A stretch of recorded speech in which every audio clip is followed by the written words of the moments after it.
저도 예전에는 사람을 두루두루 이렇게 많이 만나고 인맥을 넓혀야 된다는 생각을 많이 했었어요. 모임이란 모임은 꼭 나가고 절대 빠지지 않고 연락은 다 받아야 되고 사람들 다 챙기고 생일도 다 챙기고. 근데 시간이 지나면서 알게 됐어요. 그렇게 다 챙기고 만나고 시간 보내고 집에 돌아오잖아요. 공허함만 남는 관계들이 참 많더라고요. 그 사람이 남 욕하고 있으면 맞장구 쳐주고, 그게 사람하고 친해지는 과정이라고 생각했죠.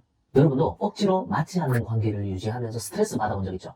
근데 정리를 하려니 내가 속이 너무 좁은 게 아닌가 싶어서 망설여지잖아요. 오늘 그 고민 끝내드릴게요. 딱 3초 만에 억지 인맥인지 아닌지를 판단하는 방법 지금 얘기해 드릴게요.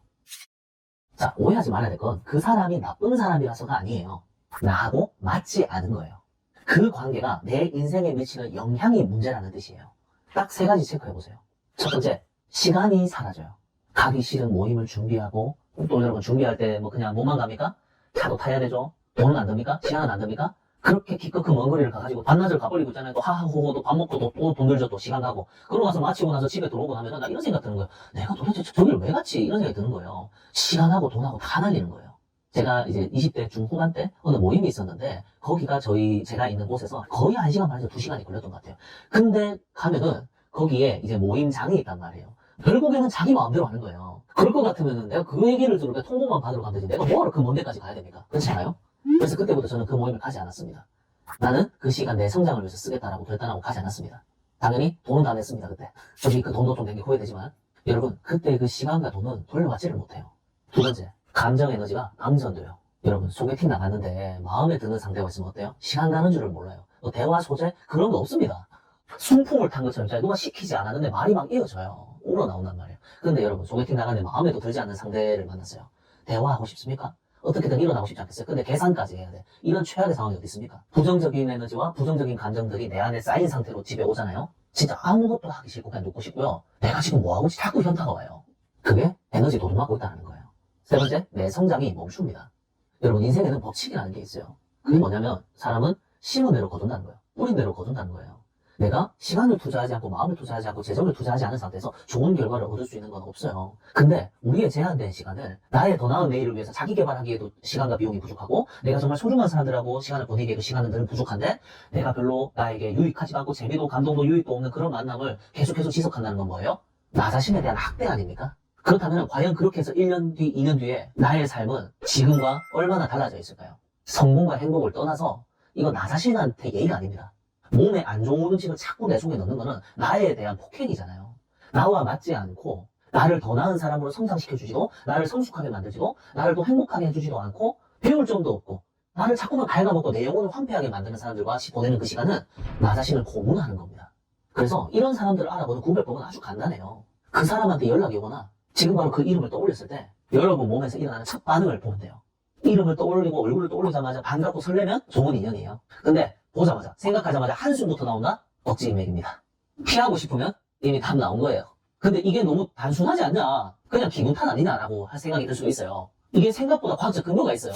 안토니오 다마지오의 체감 표시 가설에 따르면 몸은 과거의 경험을 기억하고 머리보다 먼저 신호를 보낸다는 거예요. 몸이 이미 답을 먼저 알고 있는 거예요. 데니얼 커너먼의 직관 이론도 마찬가지예요. 아, 또 이 사람이네 하는 즉각적인 불쾌감은 그동안 쌓인 데이터와 그 데미지로 이미 계산이 끝났다는 증거거든요. 머리로 재고 계산하고 너무 따지지 마세요. 우리의 몸은 거짓말을 안 해요.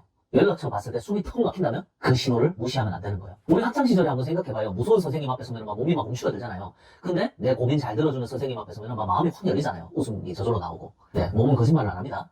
아직도 헷갈린다면 이 5가지 중에 몇 개나 해당되는지 한번 체크해보세요. 3개 이상이면 정리 대상입니다. 만나면 만날수록 축적이 아니라 소진만이 있어요. 당연히 좋은 만남이건 나쁜 만남이건 체력은 소진이 돼요. 하지만 좋은 만남은 만나고 나서도 있잖아요. 마음이 꽉 찬 느낌이 들거든요. 위로가 되든지 아니면 무언가 깨달음이 있든지 교훈을 얻든지 아니면 마음이 편해지든지 그게 있단 말이에요. 근데 억지 인맥들은 그냥 기가 빨리고 와요. 그럼 연락 올 때부터 전화 받기 전부터 부담감부터 느껴져요. 아, 이번에 또 무슨 부탁하려고 또 무슨 말하려고 이 생각부터 든단 말이에요. 세 번째는 내 진짜 모습을 숨기게 돼요. 그 사람에게 항상 괜찮은 척, 좋은 척 가면을 쓰게 되죠. 그리고 네 번째, 이거 참 중요한데 내가 먼저 연락을 안 하잖아요? 그러면은 연락이 끊겨요. 나 혼자 억지로 그거를 이어가고 있었다는 거예요. 여러분, 에너지 조금 바치지 마십시오. 5번째, 이게 제일 결정적인데 여러분, 그 사람이 있는 현재를 돌아보고, 그리고 여기서 중요한 거예요. 5년 후, 10년 후에 이 사람이 있는 미래와 이 사람이 없는 미래가 어떤 차이가 있나요? 한번 생각해 보세요. 이 사람의 부재로 인해서 내 인생에 타격이 있나요? 혹은 이 사람이 있음으로 인해서 내 인생에 유익이 있나요? 아쉬울 것 같아요? 그 사람이 사라지면 슬플 것 같아요? 홀가분할 것 같아요? 그냥 아무 생각이 안 들어요? 홀가분하면은 이미 답 나온 거고, 아무 생각이 없다? 똑같습니다. 아무 생각이 없다는 거는 그만큼 그 사람과의 관계가 나에게 그렇게 의미가 없다는 거예요. 그런데 우리가 알면서도 못 끊는 이유가 있어요. 이 세 가지 착각 때문이에요. 나 혼자 고립될까봐 두려운 거죠. 우리 이런 말 있잖아요. 아무나 안 만나려다 아무도 못 만나는 중. 그렇게 한 명 한 명 있잖아요. 끊어내고 나면은 결국에 나 혼자 남지 않을까 이런 생각이 들거든요. 근데 10명의 가짜 인맥이 던져주는 관심 조각보다 진짜로 나의 진가를 알아봐주는 한 사람이 주는 그 깊은 진심이 훨씬 소중하고 나를 살립니다. 숫자는 중요하지가 않아요. 저는 20살 때부터 인플루언서였어요. 그럼 제가 누구보다 그 부분에 대해서 알지 않겠습니까? 여러분, 사람이 많다고 해서 절대로 행복하지 않고요. 절대로 좋은 점만 있는 게 아니에요. 오히려 풍요 속 빈곤이라는 말이 있잖아요. 제가 그렇더라고요. 제가 사랑이라는 걸 해보니까 그렇더라고요. 수많은 사람들이 던져주는 축하 메시지보다 내가 정말로 사랑하는 사람의 격려와 위로 한마디가 더 큰 힘이 돼요. 또 이런 생각할 수 있단 말이에요. 그렇게 하면 내가 너무 이기적이고 나쁜 사람 되는 것 같아요. 여러분, 비행기 타면 돌발 상황이 발생했을 때 산소 마스크를 써야 되잖아요. 자, 그러면은 내가 그 산소 마스크를 쓰는 게 이기적인 겁니까? 나를 지키는 건 이기적인 게 아니에요. 당연한 생존 본능입니다. 지극히 인간적인 거예요. 또 이런 얘기 하겠죠. 그래도 익숙하니까요. 없으면 허전할 것 같아서.